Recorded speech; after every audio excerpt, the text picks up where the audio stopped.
Picture a painting of a woman smiling. Picture a famous painting of a woman smiling. Got it? Was it this? Did I get it right? What comes to mind when you see the Mona Lisa, the Gioconda? Is it the mystery of who she was? Or the story of the famous painter that made her? Or is it the smile? Everybody knows that Mona Lisa's famous smile, the mystery of this famous smile, is probably one of the most famous, talked about smiles in all the world, across civilizations around the world. But it always bothered me as a dentist that in the world's most famous smile, you never got to see her teeth. I've been practicing for almost 20 years now, and before we get into how dentistry, I think, is more valuable than you might think, I'd also like you just to share with me this story. Imagine you are a young, active member of society. You've got a date planned for tonight, a business interview next week. You're preparing what to wear. You have friends waiting you for dinner. You've got dreams and hopes, ambitions. No matter where you're from, everybody can imagine this point in their lives. And the last thing on your mind is tripping down the stairs and losing your 2 central incisors. And this beautiful young girl, before this very moment, never ever thought about the dentist seriously before. So not many people in the world actually give us our due credit until we're actually needed. And there are many, many ways to recover this, and this is one of my specialities, and it's a beautiful thing to actually help somebody get back to where they need to be, to give back one of the most powerful social tools that we have. I did some TV shows a few years ago, and makeover shows, and it was an incredible experience to actually measure scientifically how people's emotions were affected by cosmetic interventions. Everybody's heard of plastic surgery and hair transplants and a facelift and Botox and Restylane and all of these are commercial brands, but what I'm trying to say is all these medical treatments that help people feel better with their self-esteem, with the way that they want to be projected in the world. Because at the end of the day, our face, our smile is a huge weapon in our social interaction. Not just the way we communicate, but the way we present ourselves. Can you imagine showing up for a job interview with this? I really probably wouldn't go that well. And we found out was that when people recover their smile through advanced dentistry, they actually brought 23% more happiness, more self-esteem, better self-confidence than any other cosmetic intervention. But dentistry hasn't always been this amazing thing that we get to do today. I don't know if you know this, but dentistry actually evolved from the barbers. The yanking a tooth was one of the most common treatments. It was relatively easy. Get some pliers and pull them out, and this was being done back in the Middle Ages. Dentistry goes back to the Aztecs, the Incas. The Romans did dentistry, had gold bindings. It was incredible. And more recently, with the advent of anesthetics, basically if you paid an extra 5 cents, you could have anesthetics when you had your tooth pulled out. So there's no mystery to why so many people actually hate going to the dentist, because for so many years it was a horrible experience. And at the same time, just like when you go to all these beautiful modern or beautiful museums around the world, you don't see smiles in any of the art. Picture all the Renaissance art in all these beautiful museums around the world. You don't see smiles. It wasn't something that was perceived as important. And this, again, is something that has always puzzled me. So I started thinking about this a little bit more, and I think that it has to do with also photography. Because when did we start actually seeing smiles more often? Because the advent of photography, the early photographs, people were very serious, because it takes about 20, 30 minutes to actually process that photograph. So with the advent of black and white photography in the late 20s, early 30s, we started seeing other people's smiles more often. And if you start seeing those early photographs, you'll start noticing that people had a lot of teeth missing. Now, dentistry is evolved a lot, and there are many, many sciences and technologies out there to help people get their smiles back. And I can safely say that a trip to the dentist today really is pain-free. But let's talk a little bit about dental history. This is the denture of George Washington. Now, everybody can picture George Washington, the founder of the United States of America. He had this in his mouth when he signed the Declaration of Independence. This is actually carved out of wood. It's horse teeth binded with gold wiring. And he actually had to put this in a glass at night. Port wine, actually. So it's why a little Portuguese came to fame there, to help soften the discomfort in his mouth. Because when you think about it, how important is our mouth to us? It's something that we start our digestion with, where we chew. It helps talk. Can you imagine talking without your front teeth? It's pretty difficult. It helps support our articulation and can lead to chronic headaches and back pains when our TMJ is not in position. But most importantly, it's this incredible social tool. I wonder how different the world would be if George Washington had a nice set of teeth. Now, in our defense, dentistry and dentists all around the world, we have a really hard job. Not many people know that us dentists actually are licensed to practice over 2,000 independent procedures, from a simple polishing to bleaching to orthodontics to surgeries to complex bone reconstruction, plastic gum surgery. You'd be surprised the array of different procedures we can do. And the quantity of companies out there saying this product's better than that product and this technology is better than that technology. And again, here we are alone with our patient, having to give them back their smile and having to make all these difficult decisions in a very difficult environment. And again, nobody likes going to the dentist.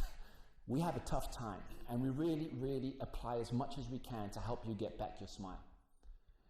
And something that might appear scary, but the truth is that there's no police in dentistry. You get a license to practice, to hold a gun, to carry a gun, to drive a car, and if you have an accident and you're to blame, then there's consequences to pay. But in dentistry, there's actually pretty much no policing. It's the limits of what can be done are pretty much the doctor's experience and his own personal ethics. And analog dentistry, old school dentistry, is shifting now in the last 10 years to a digital format, and that's something that I want to get into a bit later. But the time where all the decision-making process had to be done by one human being with his patient, limited by the technology he had in his small practice or in his large practice, those days are changing. And this is something very good, because I think the quality of dentistry around the world is getting better and better. And you'd be surprised that even Facebook has improved the way that dentists practice, because dentists now are photographing their work and they're posting this online, sharing cases, and all of a sudden somebody's like, oh, I didn't know I could do that. So you'd be surprised that something as simple as Facebook has actually changed the way that us dentists treat you guys. And this is wonderful. Now, another side of dentistry is the way that the business model is run. There are more and more franchise clinics around the world. There's more and more corporations running these practices. And again, everybody knows that famous joke, well, you're not a doctor, you're just a dentist. But at the same time, we don't get the luxury of having our practices inside a hospital. We actually have to build our own mini hospitals by ourselves with our own investments. So dentistry is an expensive profession, because we have to literally build everything from scratch so that you can get the best technology, the best treatment that money can buy. And there are free hugs, but I don't think there's free dental care. So you really need to be careful when finding very cheap solutions for something that is so precious as your smile. Now, in my lifetime, I grew up with this phone. And I remember dialing a long-distance phone call. It used to take ages to make an intercontinental phone call, and sometimes you'd make a mistake halfway through. Oh, you'd have to go back. And the shift from this phone to the first cell phone, and I'm sure everybody can recognize the cell phone, this was such a huge paradigm shift. You could all of a sudden make a phone call outside, on the bus, on your way home. This was a huge shift in the way that society connected with each other. And again, this evolution accompanied medicine as well. And the jump from the first cell phone to this phone, where all of a sudden now, hey, I can do my emails. I'm even more connected. And the jump to the smartphone, the ubiquitous smartphone, was huge. This was a huge revolution. a paradigm shift in the way society thinks of each other. And you'd be surprised how this tool has reshaped a trip to the dentist. And this metaphor of how phones have evolved just in the last 15 years has been accompanying medicine, not just mainstream medicine, but dentistry as well. So today, we don't think twice when we see on the news or we see documentaries about bionic arms, about chips placed inside a patient's brain that help them hear or gain taste, how war veterans that come back from war zones have their prosthetic limbs put back on and after a few months of rehabilitation are running and sprinting and becoming active members of society again. And this evolution has actually been accompanying us dentists as well, always on the fringe of mainstream medicine. The fact that we were the poorer relative of doctors, our self-esteems, I guess, pushed us to want to go further. The fact that for so many decades a trip to the dentist was such a nasty experience.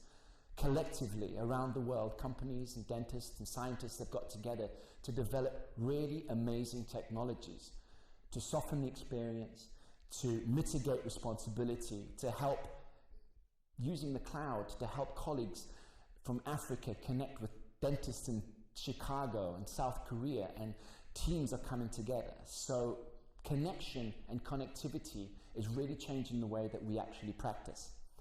So today, you can go to the dentist, and you remember that girl at the beginning, you can go to the dentist, you can have a CT scan done, which actually sees the three-dimensional profile of your bone, your jaw. Then you can have intraoral scanners that actually scan your mouth. This information can go into the cloud, and if you aren't experienced, if you don't know what to do, and remember, the old school dentists pretty much had to make all these decisions by themselves, and nobody does everything well. So now, with this kind of information, we can upload this on our smartphone, on the cloud, and say, hey, can you help me? And the fact that social media is now something that we take for granted, imagine what this is doing within dentistry, within medicine. The fact that now a 23-year-old junior dentist can connect with somebody with a bit more time and a bit more experience anywhere in the world and say, could you help me? And that boundary, that obstacle, is something that is really changing the way people are treating and the way patients are also perceiving a trip to a dentist. 3D printing, milling units have speeded up the process between taking an impression and having a crown placed in your mouth, and the results are astounding. Robotics are arriving, and again, I think that in the future, this will actually help third world countries. And as you can see on the right side here, unfortunately, probably 90%, if not more, of the world's population do not have access to first world dentistry.